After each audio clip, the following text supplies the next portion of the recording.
Bagaimana kita bisa menjadi kuat dan menang dalam menghadapi krisis? Hal yang pertama, kita sebagai anak Tuhan, untuk kita bisa kuat dan menang, kita harus lebih lagi memperhatikan apa yang di dalam kita, bukan yang di luar. Saya ulangi, hari-hari ini ke depan ini, kalau saudara ingin tetap kuat dan saudara mau menang, saudara harus lebih fokus memperhatikan apa yang di dalam, bukan apa yang di luar.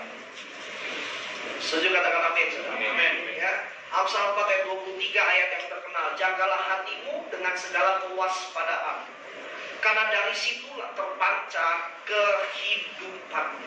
Saudara, kita nggak bisa mengubah keadaan dan situasi, tapi kita bisa mengubah yang ada di dalam kita. Amin, saudara.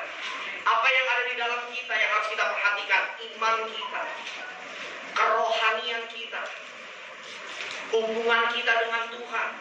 Itu yang harus kita lebih dalam lagi untuk kita bangun, untuk kita perhatikan hari-hari ini.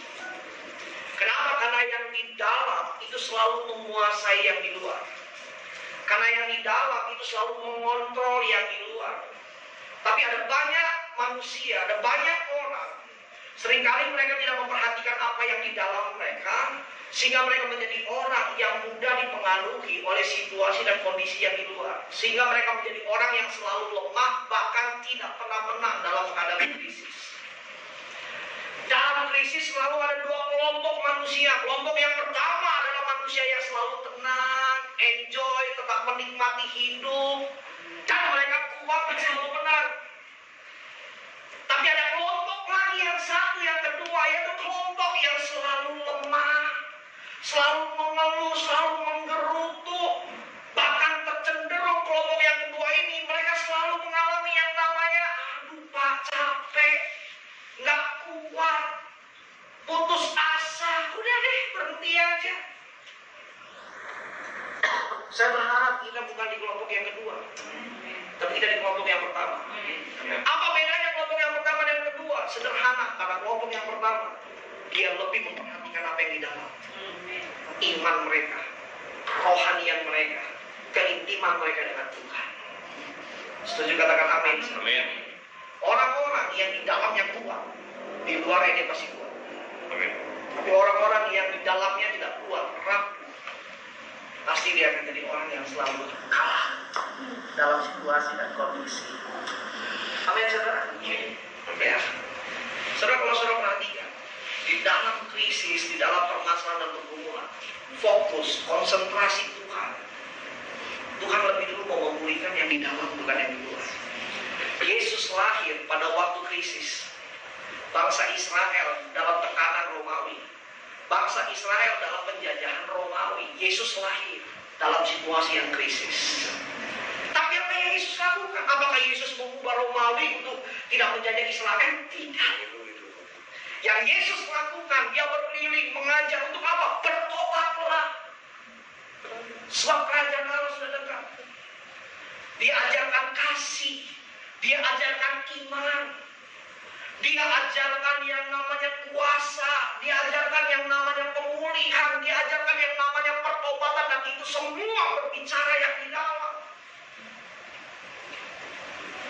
Dan kondisi yang di luarnya tidak berubah. Romawi tetap menjajah Israel sampai mereka berpikir salah paham sama Yesus. Kalau Yesus raja, kenapa dia nggak bebaskan kita dari Romawi? Padahal bukan itu tujuan Yesus. Tujuan Yesus adalah jiwa kita diselamatkan. Amin. Katakan amin. Amin. Dalam krisis yang Tuhan inginkan jiwa kita selamat, saudara. Mazmur berkata apa? Sekalipun dagingku, apa tadi? Sekalipun dagingku dan apa? Hatiku habis lenyap gitu ya. Habis lenyap. Namun Yesus tetap bagian. Amin. Nah, Tuhan mau kita fokus sama yang di dalam.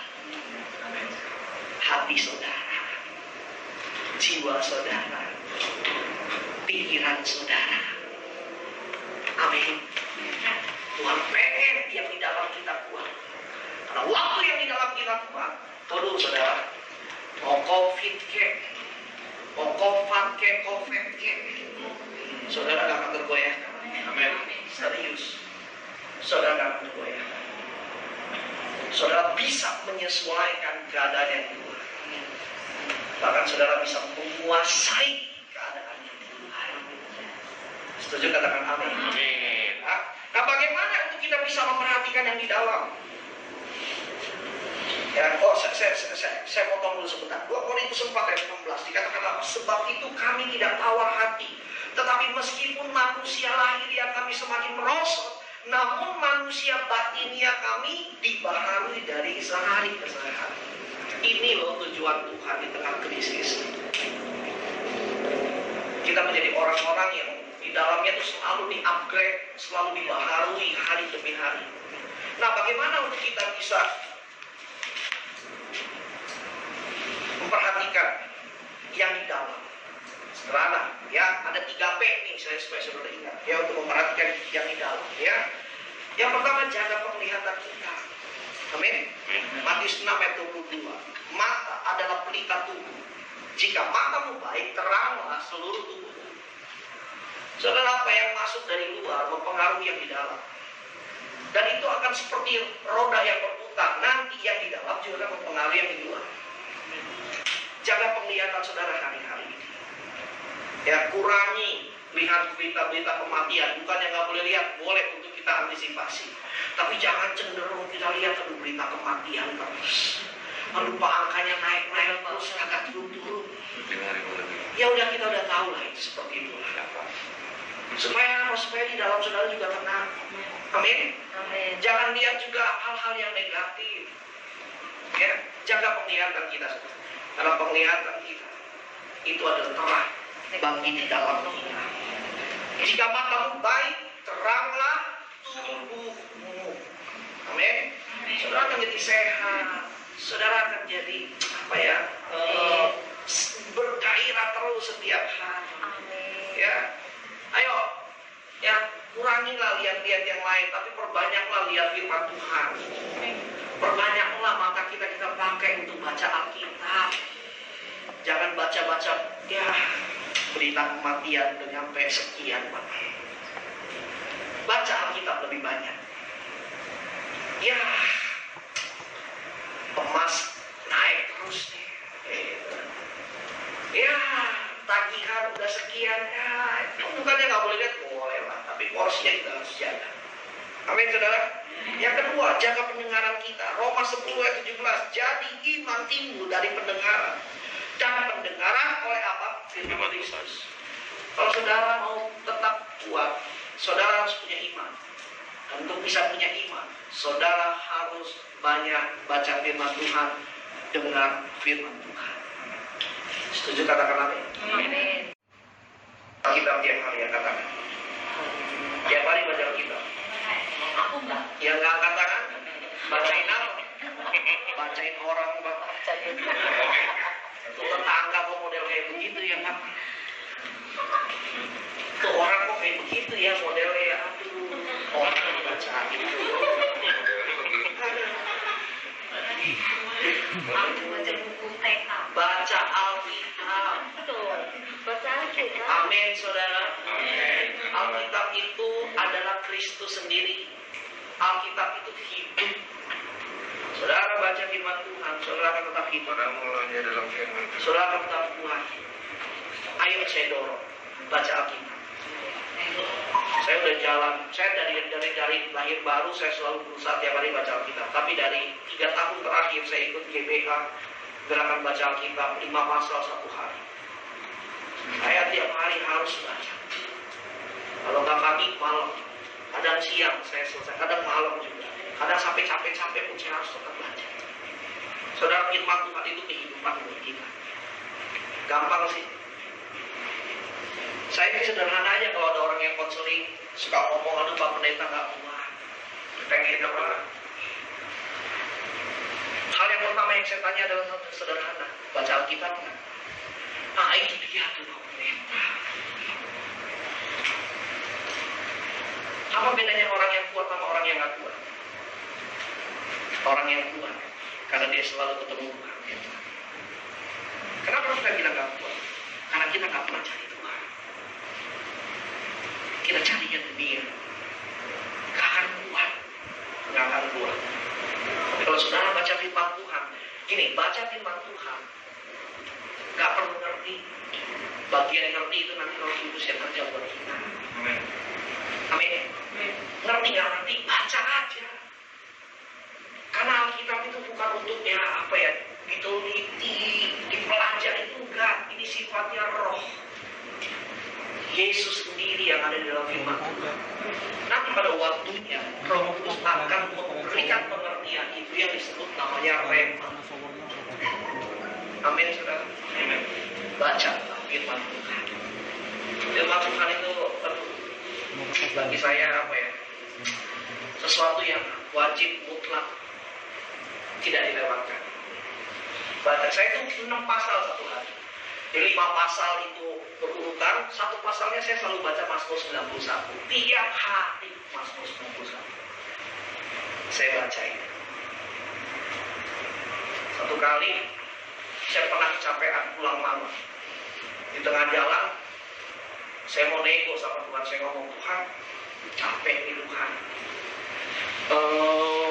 Besok aja ya Tuhan baca Alkitabnya dirapel. Jadi double gitu. Malam ini capek Tuhan.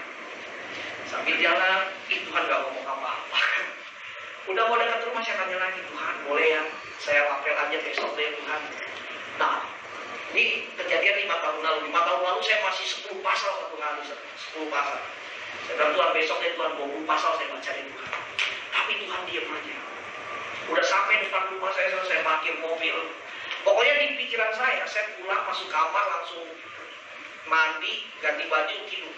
Baca Alkitabnya besok. Saya tanya lagi, Tuhan boleh ya saya nggak baca Alkitab malam ini, besok deh 20 pasal. Tuhan juga bingung nggak mau ngomong. Biasanya yang ada saya ingin dengan Tuhan adalah suara Tuhan. Oke, saya masuk kamar, lalu masuk kamar mandi, cuci muka. Nah, sementara cuci muka dan sementara gosok gigi, Tuhan bicara buat saya. Tahu saudara Tuhan bicara apa? Tuhan ngomong gini sama saya, Chris, untuk yang namanya kesehatan tubuh kamu gak mau lewat. Tapi ini untuk kesehatan roh kamu mau lewat. Suara itu sederhana, tapi bikin saya nangis di kamar mandi malam itu. Saya nangis sesegukan sambil sikat gigi. Saya dengar suara itu, saya bilang, ampuni saya Tuhan, ampun.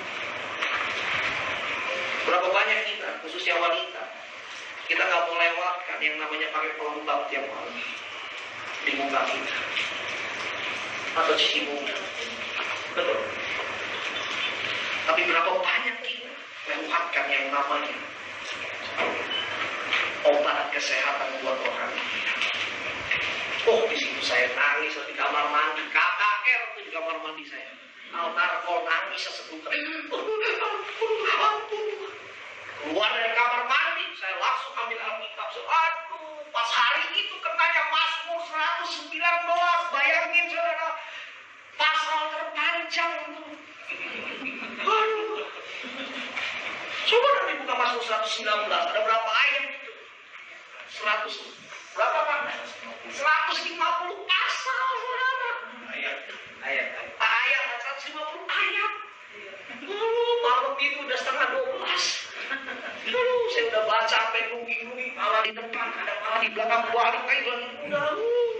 Tapi yang saya bersyukur gini, Tuhan kita gini loh. Waktu saudara baca Alkitab, itu bicara keintiman saudara dengan Tuhan. Nggak peduli mau modelnya kayak gimana.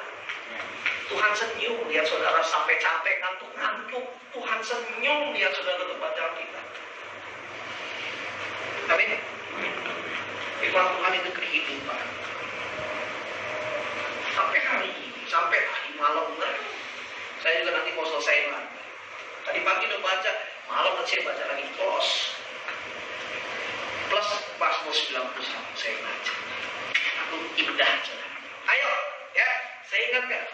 Apalagi di zaman-zaman COVID-19 ini, aduh, saudara nggak pernah baca Alkitab, aduh. Ya, mau punya antibody. Firman Tuhan itu antibody yang luar biasa. Ini ada real story, kisah nyata. Di Di Amerika salah satu kali dalam peperangan, ya ada salah satu prajurit. Dia anak Tuhan, cinta Tuhan, rajin baca Alkitab. Waktu berperang sekalipun, dia selalu bawa Alkitab di kemejanya. Alkitab saku, Alkitab kecil. Satu kali dia ikut perang, dia kena tembak di dadanya. Tapi masih hidup, dibawalah ke barak kesehatan. Waktu dicek masih bernafas, masih hidup. Waktu dibuka jaketnya, rompinya segala macam, peluru tembus, saudara. Ternyata di dalam dada sebelah kiri itu Alkitab, pelurunya tembus ke Alkitab. Waktu dikeluarin Alkitabnya, itu pelurunya tembus dari Alkitab, dari halaman depan Alkitab, berhenti tepat di halaman Mazmur 91. Itu hebat. Tuhan itu hidup, melindungi kita. Amin. Nah, saya mau tantang nih malam ini. Siapa yang sekarang yang mau baca Alkitab tiap hari, katakan? Udah mulai berubah, lebih banyak. Puji Tuhan. Amin. Ayo, ya, baca Alkitab. Yang ketiga, ya, untuk kita bisa perhatikan yang di dalam. Tadi jaga mata kita, jaga pendengaran kita. Yang ketiga, jaga pikiran kita. Amin. Filipi 4 ayat 8. Jadi akhirnya saudara, semua yang benar, semua yang mulia, semua yang adil, semua yang suci, semua yang manis, semua yang sedap didengar, semua yang disebut kebajikan dan patut dipuji, pikirkanlah semuanya itu. Semua yang baik, yang manis, yang positif, saudara harus pikirkan itu. Jangan lagi pikir-pikirin yang negatif-negatif. Amin. Gini, peperangan kita kan tiap hari ini. Kalau dengar kabar buruk, atau dengar gosip-gosip, atau dengar gonjang ganjing, selalu yang mendominasi adalah pikiran negatif kita. Betul. Yang positif jarang kita bisa. Tapi ayo jaga pikiran kita. Berpikir positif sekalipun negatif yang kita hadapi. Saya terlalu yakin dan percaya di dalam negatif sekalipun selalu ada sisi positifnya. Kalau saudara mau lihat, kalau saudara mau lihat, supaya apa? Pikiranmu tenang. Amin. Amin. Aduh, suami udah jam segini belum pulang juga. Buka telepon. Aduh, nggak diangkat lagi. Aduh, jalan tuh sekretarisnya tuh kali itu. Aduh, telepon lagi deh. Aduh, diangkat. Jam berapa itu pulang? Masih ada meeting di mana? Di restoran. Restoran mana? Sama siapa aja? Duduk bareng sama siapa aja? Sebelahnya siapa? Cewek apa cowok? Aduh, mami repot amat, sini tamat begini. Udah sini, aduh, lagi rapat. Udah nanti dia ngomong, nggak bisa, jam berapa? Jangan bohong ya. Aduh, ini udah malu banyak nyamuk lagi. Nyamuk kan cewek apa cowok? Sampai digituin, saudara. Aduh, semua pokoknya negatif pikirannya. Yang susah siapa? Kita sendiri. Kenapa? Karena segala sesuatunya kita pandang dengan negatif. Apalagi zaman COVID-19 ini, saudara harus tetap punya pikiran positif. Aduh, anak-anak online terus di sekolah. Aduh, ampun, susah deh. Ini anak udah gua bego dulunya juga, sekarang tambah bego dah. Aduh, udah gara-gara online begini. Aduh, jadi tuh bego beneran. Nanti tuh gara-gara anak-anak sekolah online semua dibawa-bawa. Gurunya dibawa, kepala sekolahnya dibawa, sampai menteri pendidikan juga dibawa. Padahal dia nggak ada salah apa tuh. Kenapa? Karena pikirannya negatif. Tapi coba kalau dia punya pikiran yang positif, dia akan jadi orang yang tenang, kuat, bahkan bisa menang. Tepuk tangan bagi orang kita. Apa yang harus kita lakukan di zaman COVID-19 ini? New normal ke depan. Yang tadi yang pertama kita harus perhatikan yang di dalam. Karena yang di dalam mengontrol yang di luar. Yang di dalam menguasai yang di luar. Yang kedua, saudara harus selalu fokus kepada janji Tuhan. Janji Tuhan ada di mana? Firman Tuhan. Katakan amin. Keep fokus. Resist badai, tetap fokus pada firman Tuhan. Fokus pada janji firman Tuhan. Nah, makanya penting kan dibaca Alkitab. Gimana sudah bisa fokus sama janji Tuhan kalau saudara nggak pernah baca Alkitab? Fokus. Firman Tuhan itu di dalam Alkitab ada 365 janji Tuhan. Berarti setiap satu hari Tuhan janji. Dan janji Tuhan itu tidak pernah lalai. Janji Tuhan itu tidak pernah ingat. Apa sih yang bikin kita kuat? Apa yang bikin saudara bertahan sampai hari ini? Sekalipun saudara digoncang sana sini, tahu nggak apa yang bikin saudara bertahan? Saya kasih tahu, yang bikin kita tetap bertahan sampai hari ini adalah janji Tuhan. Dan janji Tuhan itu kuat, kokoh, tidak tergoyahkan. Harusnya kita udah mati itu dari kemarin-kemarin. Harusnya kita udah takut dari kemarin-kemarin. Harusnya kita udah susah dari kemarin-kemarin. Tapi karena janjinya, kita bisa tetap luput sampai hari ini. Amin. Fokus sama janji Tuhan. Matius 6 ayat 31 sampai 34. Sebab itu janganlah kamu khawatir dan berkata, apakah yang akan kami makan? Apakah yang akan kami minum? Apakah yang akan kami pakai? Semua itu dicari bangsa-bangsa yang tidak mengenal Allah. Akan tetapi Bapamu yang di surga tahu bahwa kamu memerlukan semuanya itu. Tetapi carilah dahulu kerajaan Allah dan kebenarannya, maka semuanya itu akan ditambahkan kepadamu. Sebab itu janganlah apa? Kamu khawatir akan hari besok, karena hari besok mempunyai kesusahannya sendiri. Kesusahan sehari tidak sia-sia, cukuplah untuk hari.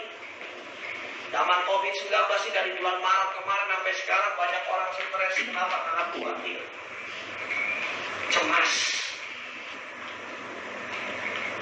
Coba lihat kiri kanan, kamu gak khawatir? Khawatir banget sebelah saya.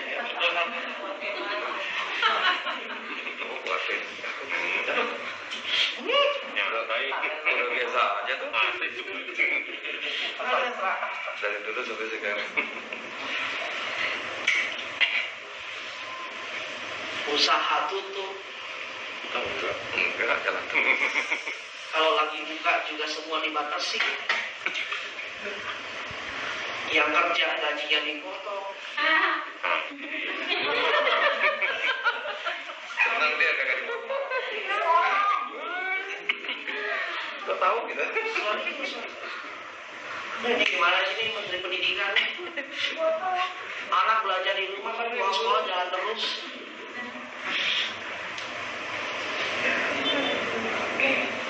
Yang repot yang punya banyak kredit.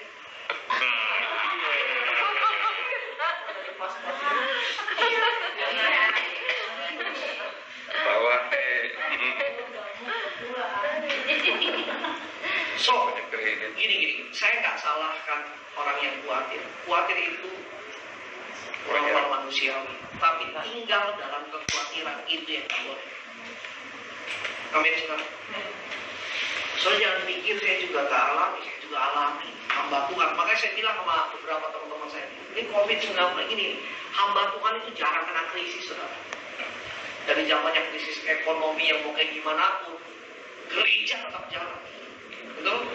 Hamba Tuhan tetap lancar jaya kalau di gereja. Tapi COVID-19 semua tiarap. apa Tuhan kayak gitu. Iya, habis Pak. Semua jadwal di cancel Pak. Itu korban di mana? Gereja tutup. Online pun nggak maksimal. Online juga kadang-kadang gereja pilih-pilih.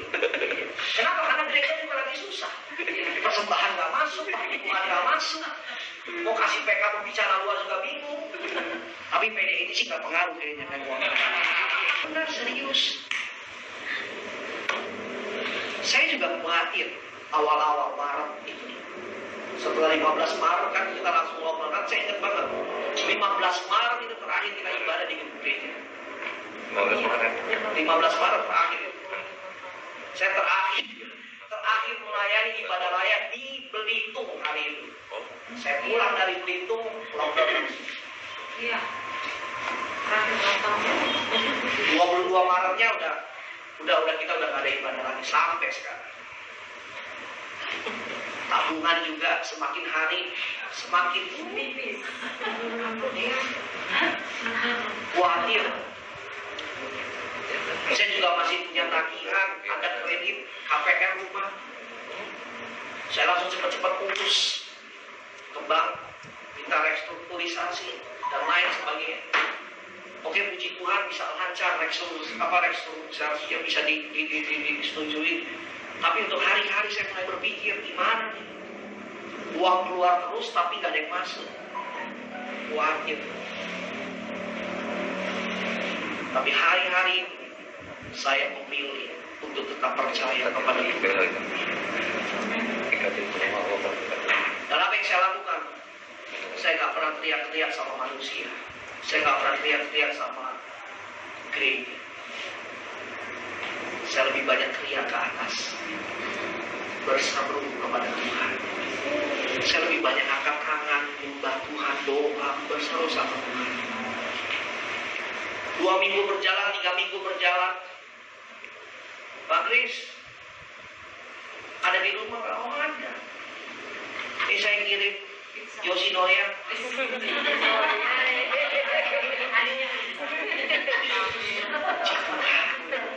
Itu ada di gerbang depan, ketahan sama satpam, Pak. Gojeknya bilang sama saya, puji Tuhan, wah cepet-cepet sekali. Waduh, mujizat pertama. Mujizat pertama di dalam mobil Yoshinoya 4 box. Habis. Di rumah saya ada 3. Saya, ibu saya, ayah saya. Satunya saya kasih segini. 2 hari kemudian, hari ini orang yang sama. Jadi ternyata itu ada hari Jumatnya dia kasih Yoshinoya itu intro. Hari Minggu dia kasih uang saya 2 juta.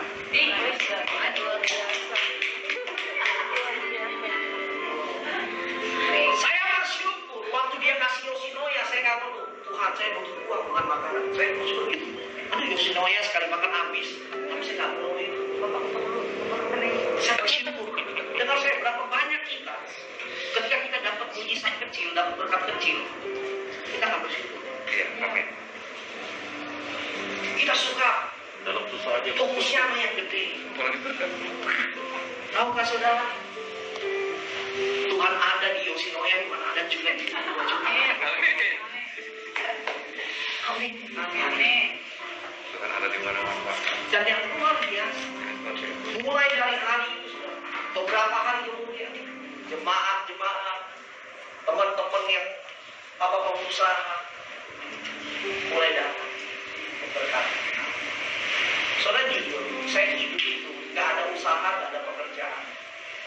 Sejak 4 tahun terakhir, saya total serahkan hidup saya menjadi hamba Tuhan sepenuh waktu dan tidak kerja di gereja. Full melayani Tuhan, hidup dari anugerah Tuhan, dari berkat persembahan kasih. Sepanjang hari sampai detik hari ini, saya bersyukur Tuhan setia. Amin. Amin.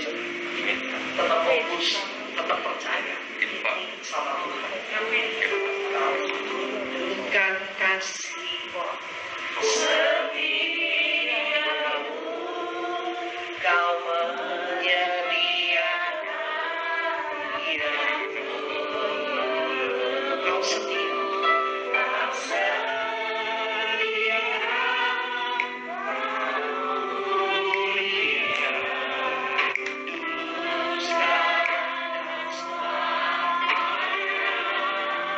Kau tunjukkan kasih setia. Kau tunjukkan kasih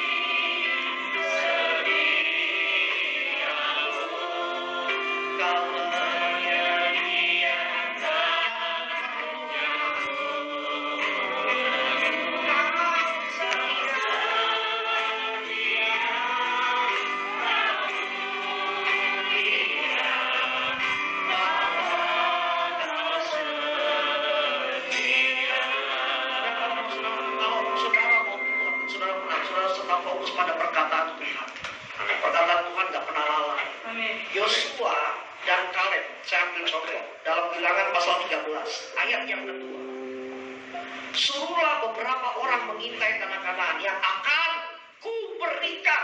Ini jadi suara Tuhan buat Musa. Jadi Tuhan ngomong ke Musa, Musa suruh beberapa orang mengintai tanah Kanaan yang akan kuberikan. Jadi Tuhan janji yang akan kuberikan kepada orang Israel.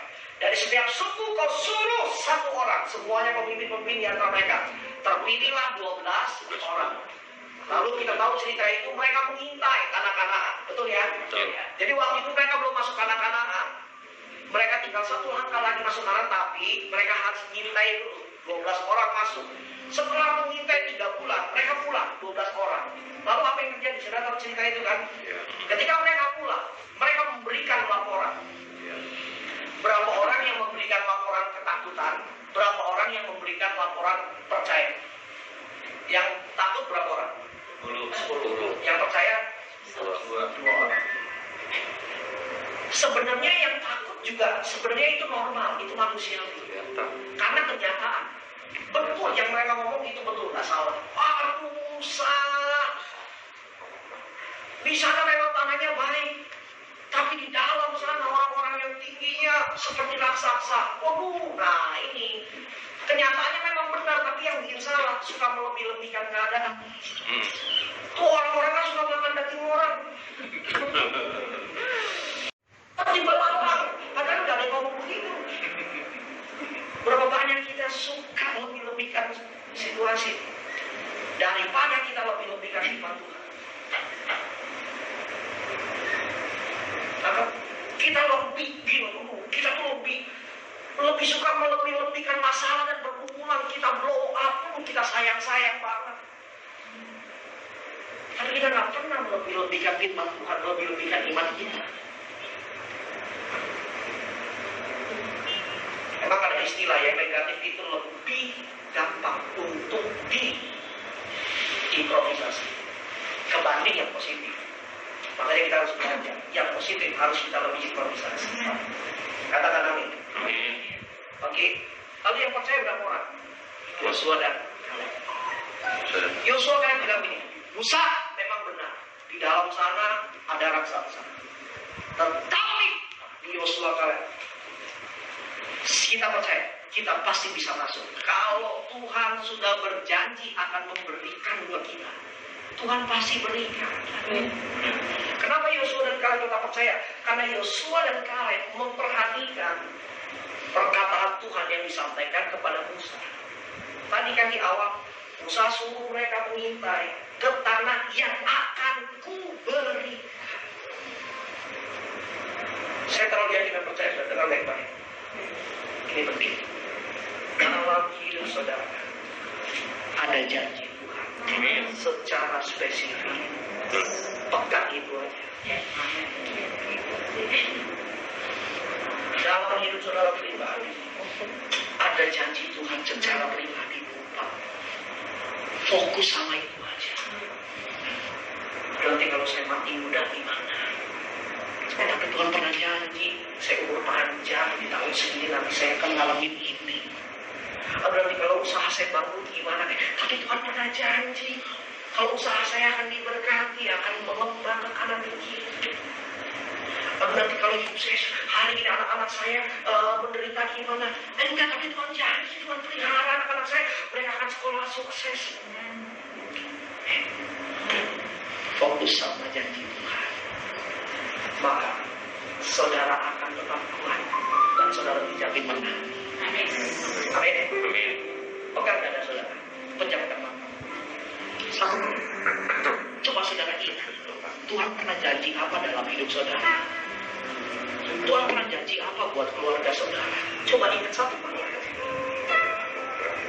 Tuhan pernah janji apa untuk masa depan saudara? Coba ingat itu. Kalau saudara ingat, saudara pasti akan kuat malam ini. Coba ingat, Tuhan pernah ngomong apa dalam diri saudara? Setelah yakin dan percaya secara spesifik, Tuhan pernah janji sama saudara. Tuhan akan angkat saudara jadi kepala, bukan ekor, naik, turun. Saudara akan bikin masa depan saudara berhasil, sukses, saudara akan diberkati. Tentang usaha saudara, pekerjaan saudara, bisnis saudara. Saya terlalu yakin dan percaya saya susah Pak, gaji saya dipotong sampai 30%. Pak, tapi usaha saya omsetnya turun Pak, jauh Pak. Tetap pegang janji Tuhan. Karena janji Tuhan, iya dan amin. Kasih tepuk tangan bagi Allah. Yang terakhir, apa yang harus kita lakukan di dalam COVID-19 ini terhadap bisnis? Yang pertama tadi kita harus memperhatikan yang di dalam. Yang kedua kita harus percaya dan memegang perkataan janji Tuhan. Yang ketiga, kita harus mengubah cara pandang kita. Framing kita harus kita ubah. Kita harus punya cara pandang menjadikan krisis sebagai keuntungan, bukan kerugian. Setuju, katakan amin. Amin. Roma 8 ayat 28. Kita tahu sekarang bahwa Allah bekerja dalam segala sesuatu untuk mendatangkan kebaikan bagi mereka yang mengasihi Dia. Yaitu bagi mereka yang terpanggil sesuai dengan rencana Allah. Saudara, saya terlalu percaya di tengah krisis ini selalu ada yang baik. Amin. Amin. Amin. Saudara yang tadinya malas doa, saudara jadi rajin doa. Amin. Kenapa? Karena takut mati. Iya. Iya. Saudara tadinya yang nggak pernah datang gereja, sekarang ngejar-ngejar kapan sih Pak gereja dibuka, kapan sih? Dulu nggak pernah datang loh. Sekarang hanya gereja. Baik, amin. Kalau saya perhatikan di rumah saudara pun ada yang berubah kan? Suami saudara, istri saudara, anak-anak saudara. Baik, amin. Saya kasih tahu saudara, di tengah-tengah yang tidak baik selalu ada yang baik. Katakan amin. Bahkan terkadang untuk kita bisa melihat yang baik, kita harus diperhadapkan dengan yang tidak baik. Amin. Di mana orang Israel melihat banyak mujizat Tuhan? Orang Israel melihat banyak sekali mujizat Tuhan selama mereka 40 tahun di padang gurun. Di situ mereka melihat banyak mujizat Tuhan. Amin. Saya percaya di tengah-tengah krisis ini, saudara akan melihat banyak mujizat Tuhan, kebaikan Tuhan, yang ajaib-ajaib, yang dahsyat-dahsyat. Amin, saudara. Kasih tepuk tangan bagi Allah.